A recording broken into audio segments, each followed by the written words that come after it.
ഒത്തിരി സ്വപ്നങ്ങൾ സീരിയലിൻ്റെ ഏറ്റവും പുതിയ പ്രൊമോ റിവ്യൂയിലേക്ക് എല്ലാ കൂട്ടുകാർക്കും സ്വാഗതം. അങ്ങനെ അഭിരാമി കിടന്നുറങ്ങുന്ന സമയത്താണെങ്കിൽ വർഷയും വിവേക് ശിവനന്ദയും എല്ലാവരും കൂടി ചേർന്ന് ഇങ്ങനെ ചർച്ച ചെയ്യുന്നുണ്ട്. അഭിരാമിയുടെ ദേഹത്ത് കയറിയിരിക്കുന്ന ബാധ ഏതോ ദുർമരണപ്പെട്ട ആത്മാവാണെന്നൊക്കെ അവർ പറയുന്നുണ്ട്. ആ സമയത്താണെങ്കിൽ ഇവരെല്ലാവരും കൂടി ബാധ ഒഴിപ്പിക്കുന്നതിന് വേണ്ടി ഒരു പൂജാരിയൊക്കെ കാണുന്നുണ്ട്.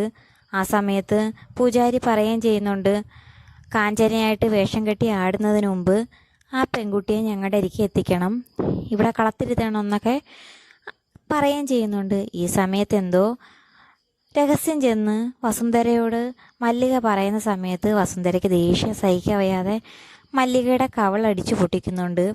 പിന്നീട് വർഷയാണെങ്കിൽ റൂമിലോട്ട് കയറി വരുന്ന സമയത്ത് അഭിരാമിയുടെ ഫോണാണെങ്കിൽ റിങ് ചെയ്യുന്നുണ്ട്. അതിലൊരു ശ്രീജിത്ത് എന്നും പറഞ്ഞാണ് അഭിരാമി ശ്രീനാഥിൻ്റെ നമ്പർ സേവ് ചെയ്തിട്ടുള്ളത്. അങ്ങനെ ആ ശ്രീജിത്തിൻ്റെ കോള് കാണുമ്പം വർഷയാണെങ്കിൽ ഇതാരാണ് വിളിക്കുന്നതെന്ന് അറിയാതെ പെട്ടെന്ന് ആ ഫോൺ എടുക്കുന്നുണ്ട്. വേറെ ആരും അല്ല ആ സമയത്ത് ഫോൺ ചെയ്യുന്നത് ശ്രീനാഥ് തന്നെയാണ്.